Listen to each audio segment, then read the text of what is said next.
Welcome to another amazing episode of Raising Private Money. I'm your host, Jay Connor, also known as the Private Money Authority. Excuse me, Scott. I just choked on myself. You're going to have to edit this, and I got to get a swig of water. There we go. I'll just start over in 3, 2, 1. Welcome to another amazing episode of Raising Private Money. I'm Jay Connor, your host, also known as the Private Money Authority. And this is the show where we talk about raising private money without ever having to ask for money. Here on the show, I have amazing guests join me, and today is no exception. I've got an amazing guest. He's CEO and founder of not one, but two commercial real estate investment companies. And his companies use something very different, cutting-edge real estate analytics technology to source and acquire or build large commercial properties all across the U.S. Now, the way he goes about funding this is from over 1,000 private lenders or investors. His current portfolio has got over 4,400 units, and he has raised $325 million in private money. Now, what he does, he shares his team's unique and cutting-edge real estate data methodologies to connect with data-driven investors. So if you're a geek, you're definitely going to want to tune into this show, who share his vision. And what's his vision? Well, that data beats gut feel by a million miles. So over 10,000 real estate investors have taken his free real estate data analytics course on Udemy. And his course on Udemy, again, that's titled Real Estate Data Analytics. His course has got over 1,000 five-star reviews.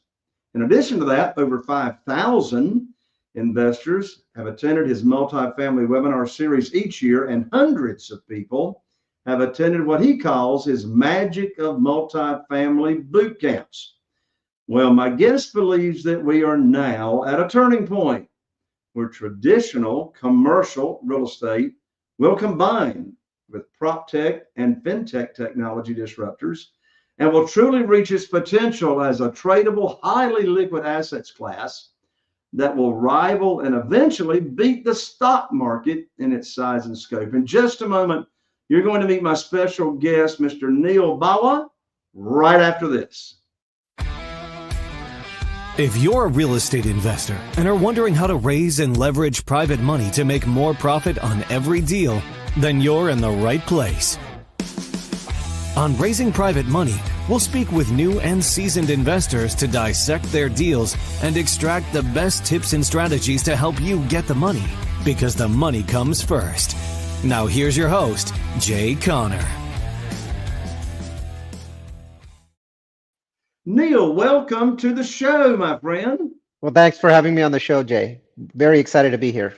Absolutely. I'm excited to have you here because my lands, you've raised $325 million in private money from individual investors. We definitely want to dive deep into how you've gone about that, your favorite ways to raise private money, lessons learned about what to do and what not to do when it comes to raising private money. We've got two primary audiences here for this show, Neal. We've got real estate investors that are wanting to learn how to raise private money for their real estate deals. And then we have another part of our audience that just want to be passive investors. They want to be private lenders. They want to invest, and we'll be able to talk about your syndication opportunity as well. But if you will take a moment, Neal, give us your backstory as to how you got to where you are now. Sure. I'm a technologist, computer science degree. Data science is my major.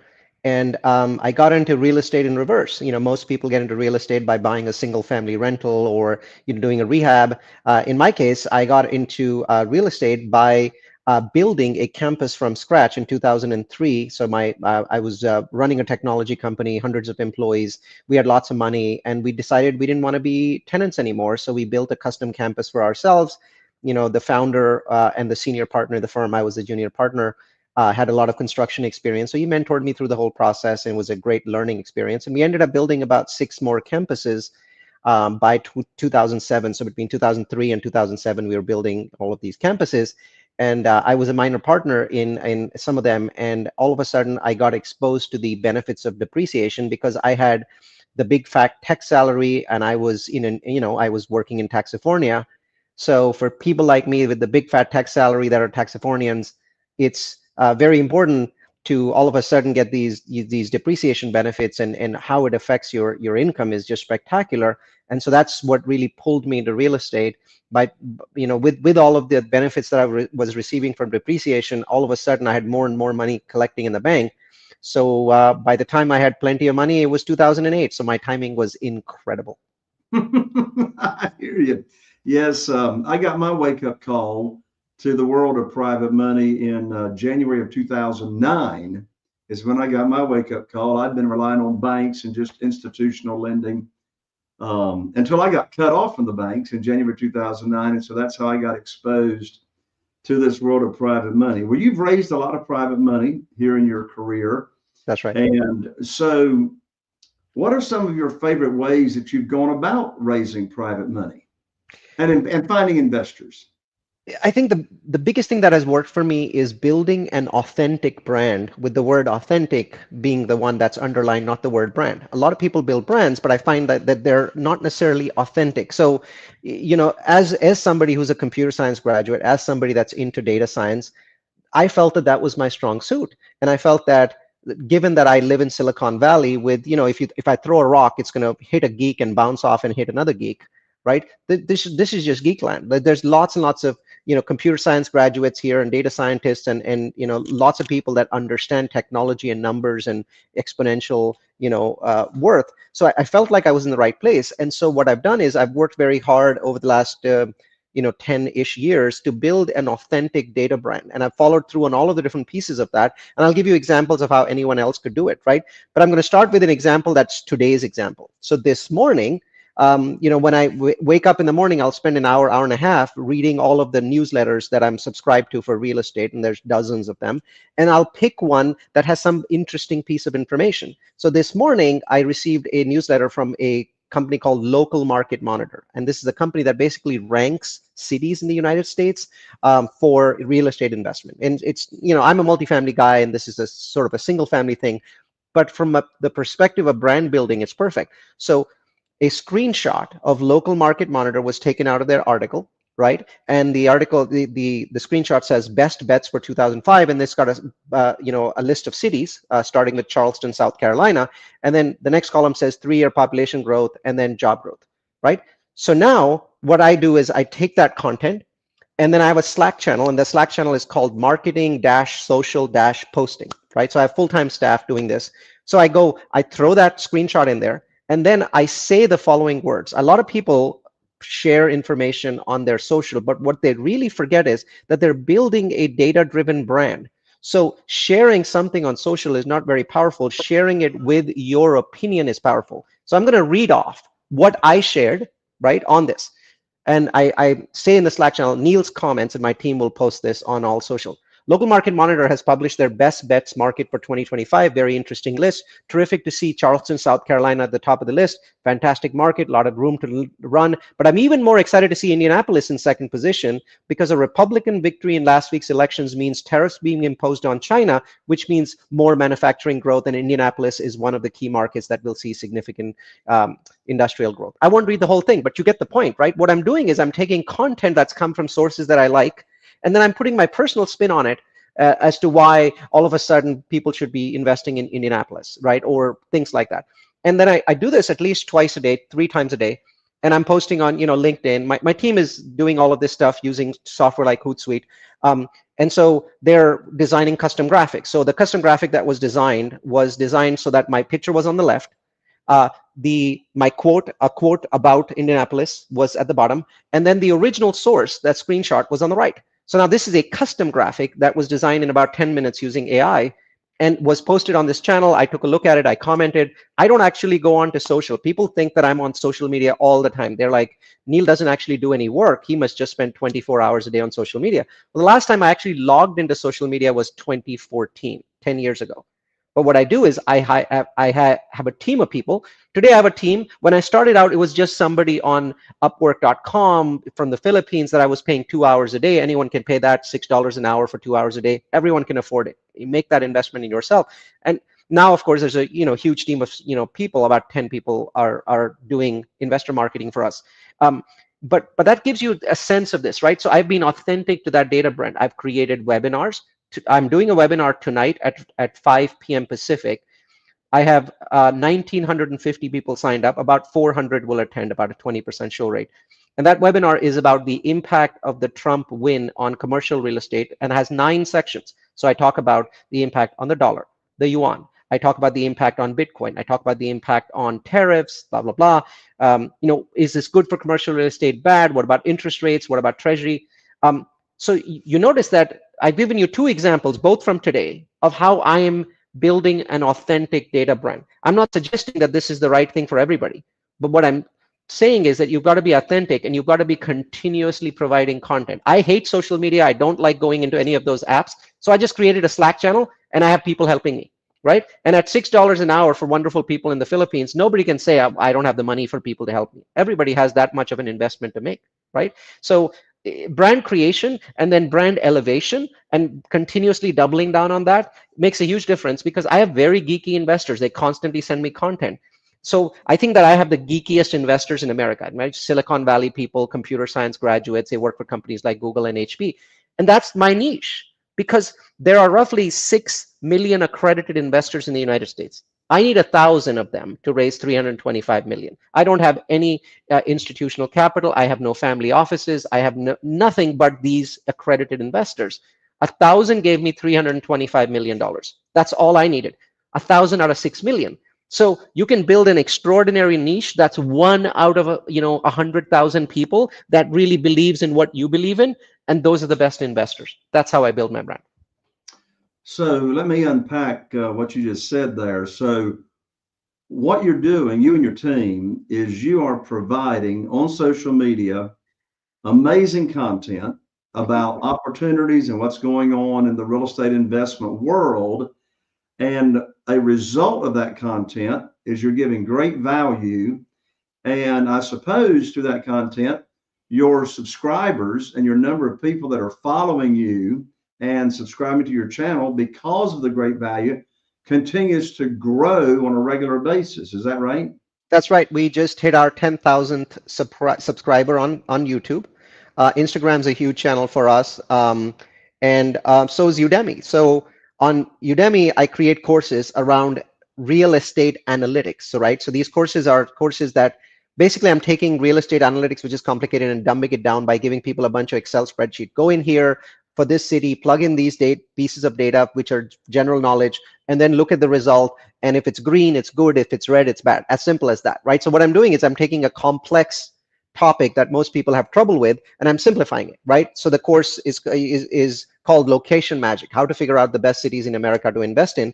And they don't have to really learn data analytics. They just have to follow a process that takes about 10 minutes to do.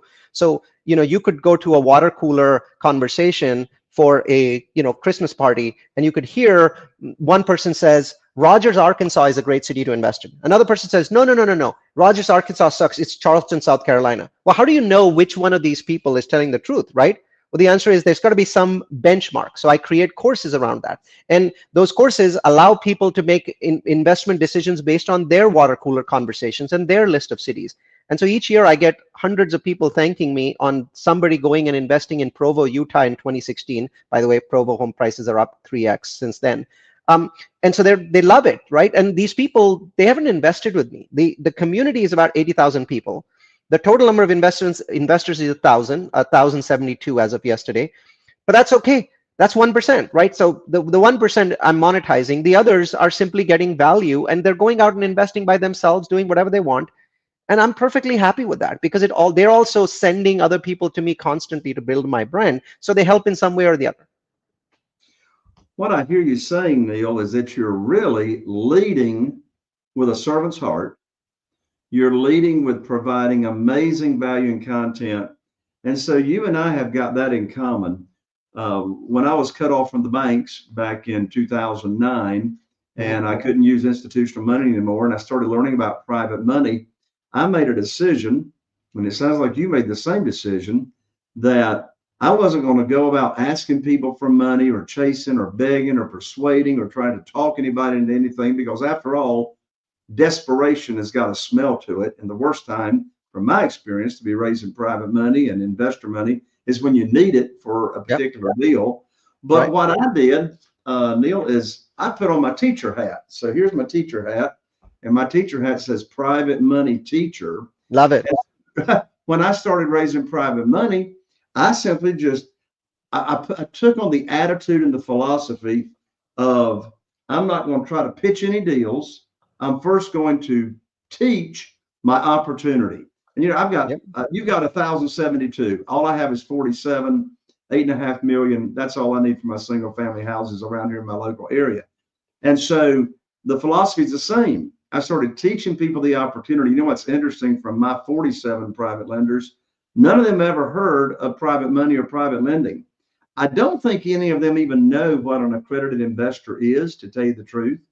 And none of them ever heard of self-directed IRAs. I love working with people that have never been introduced to this world of private money, because when you do that, we get to make the rules. One thing I had a hard time getting my mind wrapped around when I started out was, you know, traditional borrowing is you go to the local bank or an institutional lender or a hard money lender, and, you know, you get on your hands and knees and beg and put your hands underneath your chin and, you know, try to talk them into, you know, loaning you money. Where in this world, I'm not asking for a mortgage. I'm offering a mortgage. I'm offering an opportunity. Would you say that you're subscribing to all that same philosophy? Very much so. I think that I find that when you're chasing money, when you're chasing investors and asking them and pushing them for money, you'll get some. But I think that's not the kind of relationship you want to build. Maybe people will give you money once under pressure, but a business is based on recurring revenue, and in this case, recurring investments. So you've got to have people giving you money the second time, the third time, the fourth time. And to do that, it's better to take a slightly slower approach. Over a 5-year time, you'd make 3x as much money and do 3x as many projects. But maybe the first year, it'll be a little bit slower than that, because you're basically building a brand-based scenario, right? All of the things that you just mentioned, Jay. I mean, those are all the things that have to be done and have to be done correctly. And it takes less time and less effort and less money now because of technology than ever used to. I use artificial intelligence to do tons and tons of things. So I have a 40-slide deck that I'm working on, and AI wrote all of the notes. Now I always edit them because it doesn't necessarily do a very good job, but it makes it much easier to edit something than to write it from scratch. When I create webinars, I go into ChatGPT 4 or Perplexity. These are my two tools. And I spend about 5 to 10 minutes talking to it. I turn on voice typing and I talk to it. I make mistakes. I said, oops, I made I said this wrong. But I talk for 5, 6, 7, 8, 10 minutes straight, which is hard to do. That's a massive amount of content. And then I say, okay, ChatGPT, structure this. And it structures it for me. And then I structure it for various different purposes. I say, structure this for my PowerPoint designer. These are the kind of slides that I would like. These are the sections. These are the types. It structures it. I copy paste that into a Slack channel. My PowerPoint designer is now working on my deck. Now, then I say, structure this for my marketing team and give them 3 email templates. And it writes email templates based on the content that I've created. And I send those 3 templates off to them. Then I say, give instructions to my graphics designer to create custom graphics. And it does that. And I copy paste it into a Slack channel for the graphics designer. These are all things that didn't even exist 2 years ago. So if you should be able to accelerate your brand and create massive amounts of high quality content in a 10th of the time that you could do before November 30th, 2022. That was the date that when ChatGPT came out. So as an entrepreneur, as somebody who wants to raise private capital, it's actually much easier to do than it has ever been. I love it. Well, you have certainly tapped into a brilliant strategy, Neal, and that is leveraging the technology. And your delegation reminds me of my father. My father's Wallace Connor. He's 91 years old next month, and he's in the middle of a 350 new home build project. I want to be like him when I grow up. But yeah, he was known as the dictate, and that's what you did. He's known as the dictate, delegate, disappear man. So that's what you're doing. You're dictating, delegating, and getting out of the way and letting other people do. I like to, I measure the total amount of productivity that I have, but I don't measure the total number of hours. So I only work about 27, 28 hours a week. I take, 6 weeks of vacations in a year. And I like that. So, I'll do my reading between 7 and 8, and I'm working from 8 to 2, and then I'm done. But what happens is I tell people I work about 200 hours a week, and they're like, no one can work 200 hours a week. The answer is you can if you have 4 full-time executive assistants, and they're all very busy, and they're all doing very useful things. So I spend on an ongoing basis 30 minutes a day asking my staff for data, for visual reports on capital raising. I have about 100 reports on capital raising, right? There's social media channels, there's incoming lead flow, there's what are we doing with email drip campaigns, how many people are coming into drip campaigns, where are they on the drips? So we have about 13 emails that are dripped on people after they join us on some basis. Then of course there's reports on whatever capital raises we're doing right now, right? So altogether, I have about 12 different reporting Slack channels, and those Slack channels have maybe a total of 200 reports. This allows me to be extremely productive, and it allows people, or it requires my people to be extremely accountable without working a large number of hours. Your systems, your processes define who you are, right? My moniker in the industry is the mad scientist of multifamily, because when I present up on stage, I'm always showing people at least a dozen systems, and people are taking screenshots of those and copying them, and I'm pretty happy about that, right? So flattery is is the best form of best compliment that anyone can ever get. I love it. So let's move over and talk about your opportunities that you have for people that may want to invest. What kind of projects do you have going on now, and what opportunities do you have? Sure. So I run 2 different companies. One basically buys properties, value-add properties for multifamily. We dabble with other areas like self-storage and industrial, but our core is multifamily.